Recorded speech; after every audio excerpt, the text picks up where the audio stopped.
Hello. It's Wednesday, which means it's time for another live stream. Yay. Today, we're talking about overhead. I know we've been going through the profit formula, and then last week we threw you for a loop and switched over to cash flow because it's been so many questions. And now we're back to overhead. And this is the last section of the profit formula. So That's right. we're Well, technically the last section's profit, which is what we're working toward, yeah. but this is the last one that's within your control to make the profit part happen. Yeah. So we're rounding it out. If you're new here, we do these live streams every Wednesday at 2 p.m. Central Time. And let us know if you have other topic ideas. We have a ton of ideas, but hey, if it's something that's coming from you guys in the group and you want to see us talk about it, fantastic. We'll add it to our list. But today we're talking about overhead. Okay. So here's the situation about overhead. If you've been sleeping on overhead and you're not happy with your profit, we're going to connect those two things in a way that you might not expect today. That's right. Yeah. Yeah, it's funny because we know that overhead is usually one of the smaller numbers, and so people aren't necessarily excited about it or don't look at it as like the impact it has on profit.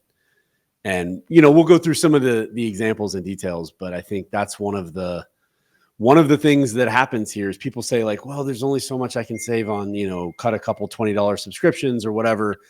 That's not going to make me money. We're looking at overhead in a very different way today. So if that's the only way you've ever thought about how overhead impacts your profit, today's the day for you. It's time to get this exciting. Yeah.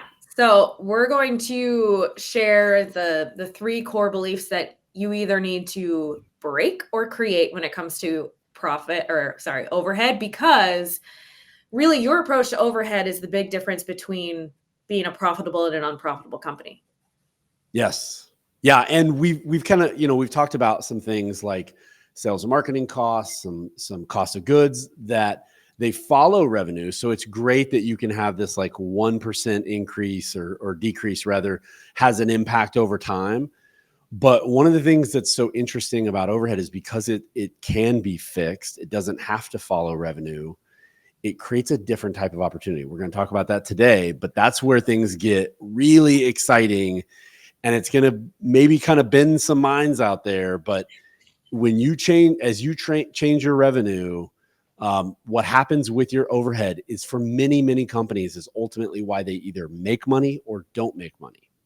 Can you talk a little bit, Colin, about your experience with overhead? I feel like you have a no nonsense mentality about overhead. Yeah. Well, and so, everybody's heard like from my very first company, it was kind of a disaster when I took it over. It was a turnaround project. And obviously when your company is losing money, you're not just not making money, but you're actively losing money.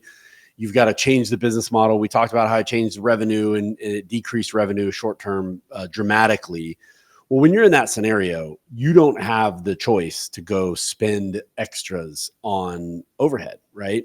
And when I came into the company, we had snacks and it was just like we had all the things that everybody thought a successful company should have in terms of overhead. And the reality is those things weren't doing anything for us. And we'll kind of talk about how to look at that today. But it led to this mentality of like when we were at the point where we were having to cut revenue dramatically, and we even had to cut a few jobs when I first took over. Like when you're in that state, it becomes a very no frills environment very quickly. So when we got in that mode, I told you this story, but for like the first 8 years I ran the company as CEO, for 8 years, we did not buy a single chair, a single desk, not one piece of furniture, not one piece of decoration, literally nothing, because we were in this hunker down mentality, right? And so it gave us this very pride based around being frugal and being, really intentional about how we spend our money. And that later propelled us to being in a really successful spot. And so when we moved to a new location 8 years later, we were able to outfit it out of our own money, out of money we had saved. And people took a lot of pride in this new office. And again, it was still IKEA furniture. We weren't going anything, over the top, but it was just a source of pride within the organization. And so that's some of the power of getting the team involved and being excited about being frugal.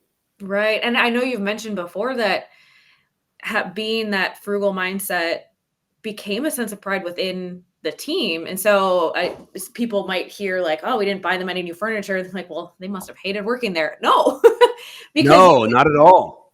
No, because they knew that as we were learning how to make more money, they knew that every dime was either helping the company get to a healthier place, was being reinvested in continuing to grow the company, or was going into paying our team more. And so they knew the money was going to the right things. Like that's one of the great ironies is like we see these Google and all these big companies that, have all the different, little side benefits. But the reality is in most of our small businesses, if your team does not feel like they are paid like somebody who works at Google, then they're going to be annoyed at the snacks and the other stuff. And they're like, well, I would just rather have money. Yep. And so it really gets alignment around where everyone's interests are at to focus your energy on the things that are actually value added. And it must have been so rewarding when you were able to move into a new space and purchase new stuff and say like, we earned this. 100%. And the whole team felt like they had earned it. I mean, it was amazing. It was really a positive experience. And so, that came from having that mindset and shifting that, getting that core belief. Yeah. So before we get all the way into the core beliefs, you want to take a second to explain what overhead is and what it is not so that we're all on the same page about what we're talking about. Absolutely. So again, like anything, we have our own way of looking at this. One of the things we talked about with the simple profit formula is that there's really 5 main components of the profit formula. We've got obviously revenue, which everybody knows. We then have cost of goods and sales and marketing. We look at those as variable, meaning they move with revenue. They're kind of an invested portion of revenue. And then we have 2 areas, labor and overhead, that are fixed. Well, labor, we've already talked about. But the idea is overhead is all the other fixed costs, like your rent and facility, any other type of equipment costs that you have, any type of supplies and like kitchen supplies, or, if you've got to have somebody come clean your office, whatever those other elements are that happen every month. For like the remote companies out there. Yes, exactly. Software subscriptions, any of those kind of things that are very month to month, and your revenue could go up or go down, and those things don't change. And so we've separated out labor. If you were to look at a standard profit and loss statement, most companies have kind of labor and overhead in this one big section together, and maybe some sales and marketing costs. We're really separating these out because they each play an independent role in how you can make money. Mm-hmm. Yeah. Okay. So if anyone has questions about that, let us know. We're going to go into the first core belief here, which is a big one. Like this is the fundamental one and this is what it is. Companies become profitable when revenue grows and overhead stays the same. So revenue's going up, overhead stays the same. Because there's this idea out there, and a lot of business owners, we see this happen, where you think that revenue is what drives profitability. So if we just increase revenue, that all goes to the bottom line. But if your overhead is increasing at the same rate, you're just eating away at your potential profit. It's kind of similar to lifestyle creep for the personal finance people out there, where there's this idea that as you get more and more raises, the mistake is that you allow your lifestyle expenses to inflate with it, as opposed to if you keep your lifestyle expenses the same, then you're just able to save, invest a whole bunch more. It's a similar concept. Exactly. Yeah. And this is one of the big kind of ahas, that once you understand this and think about it this way, it really changes your perspective on making money. And that is that if let's say I'm a $2 million company today, if I become a $4 million company, well, if my cost of goods go up with revenue, my sales and marketing goes up with the revenue. If my labor doubles and my overhead doubles, like I'm kind of right back where I started. I'm just twice the size. And that's really missing the opportunity, because what really should be happening is that you're getting leaner and more efficient in terms of your overhead. And so when we had, going back to my story, we weren't investing money in desks and chairs and subscriptions and any of those things. It was like, if we had to spend $1 more here, where's it going to come from? Was kind of our mindset. And so when we had that attitude, we got to $4 million. We had the overhead structure of most companies at 2 million. And it's that difference was profit. And that is the bingo, like aha moment, was realizing that because revenue had gone up and now we really are a $4 million company, but we still, in the terms of the office and the other overhead elements, look like a $2 million company. Now we have exceptional profit, better profit than most $4 million companies, because most of them are just like, well, time to look like a $4 million company, instead of really understanding that it's that difference. And so we've got companies like even companies that I own or that we've worked with that have like a manufacturing plant or whatever. They have certain amounts of overhead that they can't avoid. Well, if their revenue comes down, major profit problem. And it's not their people, it's not their materials. It really comes back to like, they have to have a certain amount of revenue to justify all this overhead. And so that's something to think about and be really smart about as you're growing and scaling your company, is, not expecting that it has to double just because revenue doubles. Yep. And you've mentioned this acronym ZOG before. You want to talk about that? Yeah. So, Keith Cunningham, who, if anybody hasn't read his stuff, it's really, good general business owner, but also has kind of a finance focus on it. He calls it ZOG, which is zero overhead growth. He has that mentality, which, was very identical basically to what I was saying I had originally, which was just because we didn't have an option. But he says, I don't care how big this company gets, we're not growing the overhead. And it doesn't mean that it will literally grow zero, but it's the mindset of like, I will not change this overhead no matter how big this company gets. And then every dollar has to be fought for to change, instead of what ends up happening. And I've been guilty of it at times. Once we really picked up and started growing, it's like, oh, no big deal. That we'll get that. No big deal. We'll do this. No big deal. You start getting in this, what I call, kind of fat and happy. So you become this like lazy mentality because it's becoming easier instead of that gritty battle that you have at the beginning.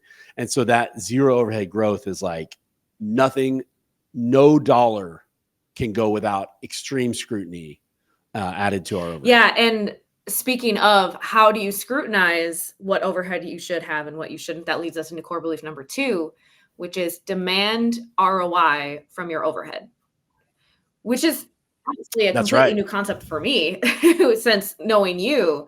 But this idea that, the overhead is usually so far away from revenue generation that a lot of people are like, I don't know. I don't know what the ROI on this subscription is. I don't know what the ROI on having snacks in the kitchen is. And I don't think about that. Why? Exactly. What should you do instead?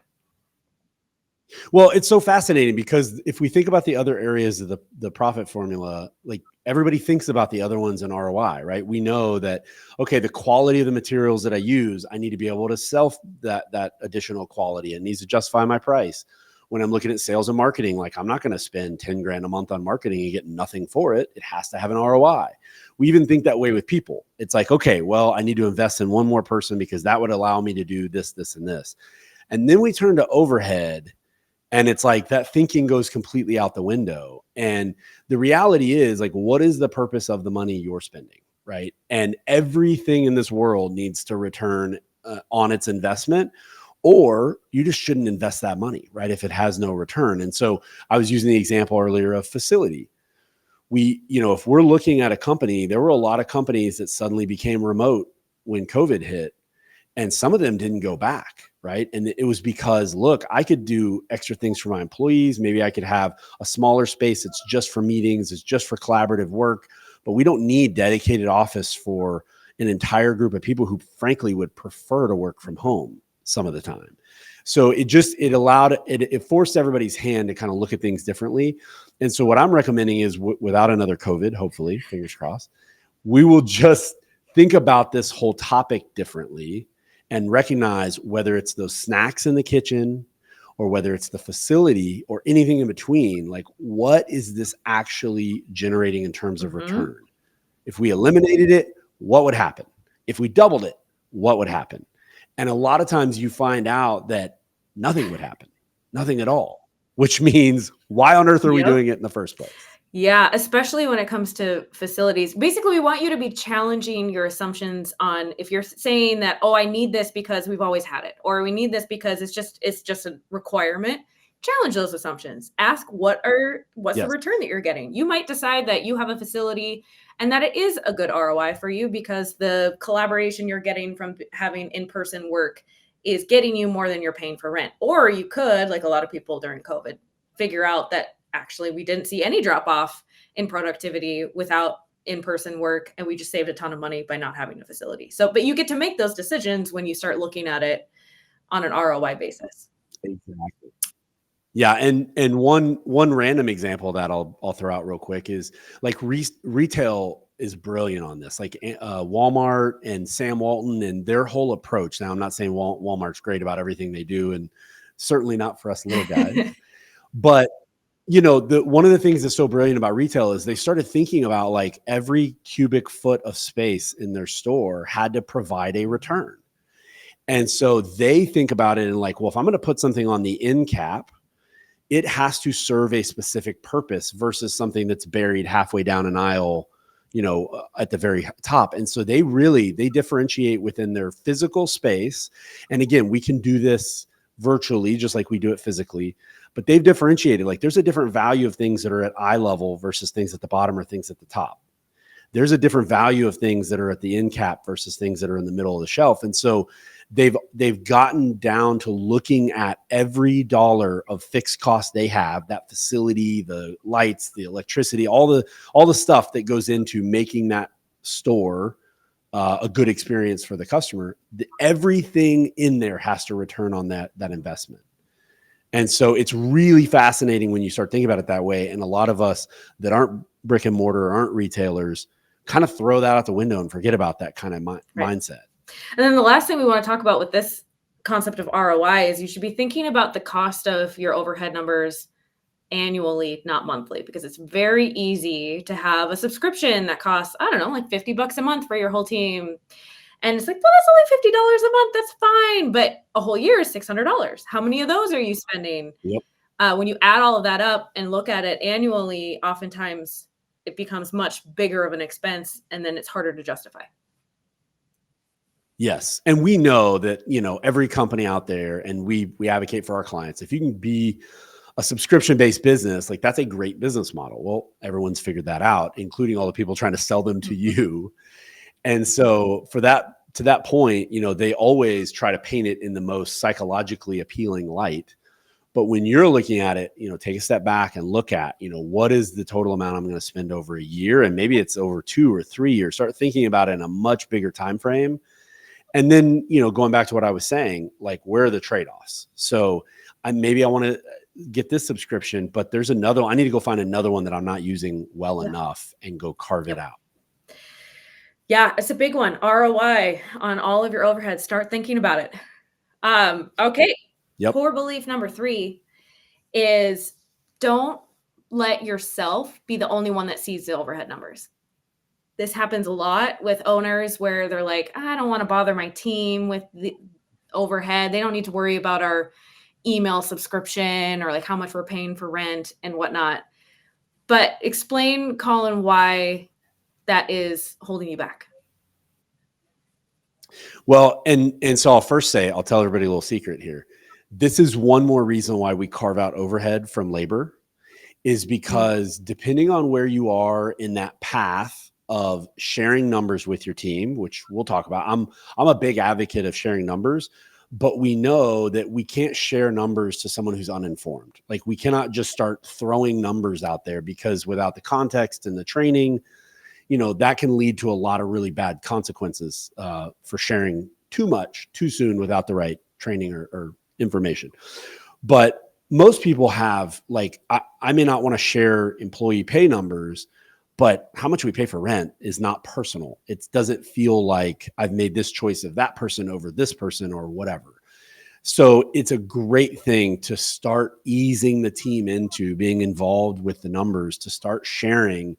And basically what it comes down to is when you're a very small company, the owner thinks they can do everything, right? There was a day in your business where you could be the salesperson and do all the operations, hire everybody who's part of the team, handle 100% of the bank accounts and the finance and make sure the cash was there. You could do it all. But then there comes a day when every one of those things breaks if you haven't learned to delegate and share it within the team. And we know that from a sales standpoint or an operations standpoint, everybody just takes that for granted. But a lot of business owners are still walking around thinking they can do all the financial piece themselves. And it's a huge limiting factor if it's all stuck on you. Mm-hmm. It's also, you're kind of taking away an opportunity to train your team on it. This is a learning opportunity for your leadership team to understand the. And 100%. Yeah, that's so valuable. So we recommend having someone on your team to own every overhead category, like facility, subscriptions, etc. So that have someone on your team oversee that, because that makes them a lot more engaged in this process, a lot more aware of what's going on and where the money is going. And like you said, it's a great way to introduce your team to the finance piece in a low risk way. Yeah, absolutely. In a way that's not personal. It's not, we're all kind of taking the attitude of like, hey, we would all love to save money on rent. We would all love to not need these subscriptions. Like that would be great. So yeah, it's a great way to kind of bring people along slowly. And to your point, I want to really harp on that. Like it is taking away an opportunity from your team. What happens so often is that we want to delegate, but we don't bring people along slowly in kind of low risk ways. And then we need help. We get to a point where we've outgrown like just wanting help. We now need help, but we haven't brought our team along. The team hasn't had the opportunity to develop. And so now we throw them in the deep end of the pool without knowing how to swim. And then we get mad at them for not knowing how to swim.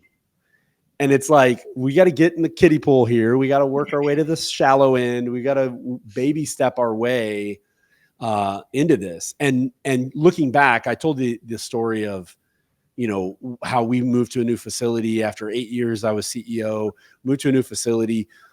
The one thing I wish could be very different in that story is that everybody just thought Colin was cheap, right? We took pride in being frugal because everybody knew like what we've been able to accomplish with these very limited resources that we had in terms of like some of the overhead things. But the team wasn't as engaged in that process as they could have been. And so they had the pride in us getting to invest in a new facility that they knew that they had helped earn, but they weren't making the little individual decisions themselves the way they could have been. Mm-hmm. And it would have been a very different learning experience. The pride would have been even higher. That would have been great. But it would have been what the team learned in the process that would have been way more valuable for the company.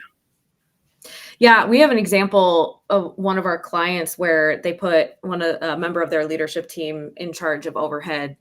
And then he's just on top of it. I tell you, he is like laser focused in. He did a full audit on all of their subscriptions and got rid of anything that didn't make sense. And then, so it's not the owner making these comments. It's someone on the leadership team that's saying, our overhead is still not where it needs to be. We need to have harder conversations about this. We need to be creative and think outside the box. Wouldn't that be fantastic if one of your team members did that and it wasn't on you? That is the dream. And I'll tell you, so we were in that second, facility that we moved to 8 years later. We were in that for 4 years and then we moved again. And I still hadn't gotten the team doing what you're describing that our client's leadership team member does. And we moved to that last facility. And, we had this whole thing where we had a trash contract, like for trash haul off for our dumpster and recycling and that sort of thing. And it was crazy. We moved to the new facility and it was still on me. Like I was still the guy who was figuring out who we're going to use to haul off our trash. And it was really wild because I knew how those can get, for anybody out there who does this, those get locked into a very long-term contract and it's a nightmare. You can't get out of them. I mean, it's just crazy. So I was like really holding out hope we were going to find some alternative way. We were going to find somebody, more local that could take care of this for us.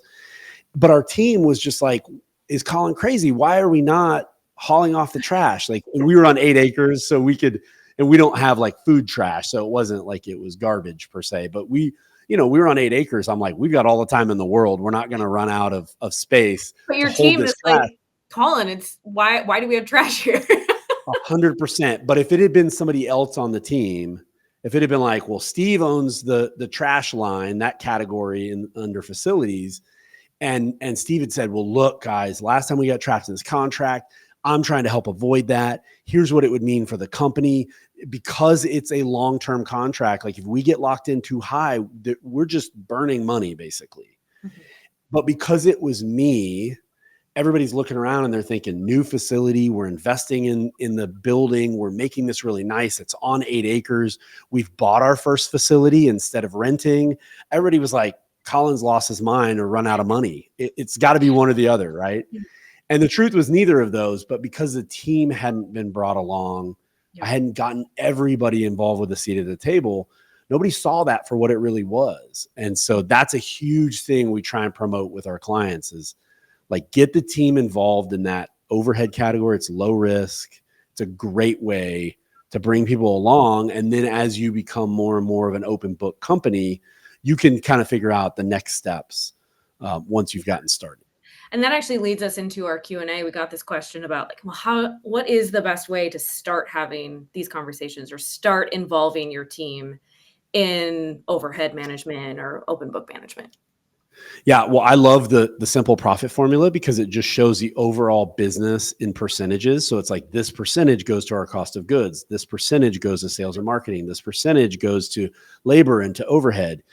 And then as we just talked about, I mean, it's really as simple as I would say it's one of two ways. If you're ready to share on an ongoing basis, then let's open the books and kind of open up the overhead section and show them a detailed view of what's in overhead. Mm-hmm. And you can do that one of two ways. You can either say, hey, this is an ongoing, like different people are going to own different areas. Or you can say, hey, we're going to do a collective project here to try and get this cleaned up.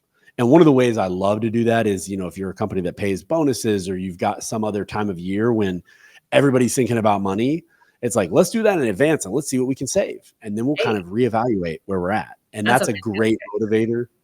So yeah, I would just, highly encourage, do the deep dive, get it, transparent, and people will be really grateful typically for that.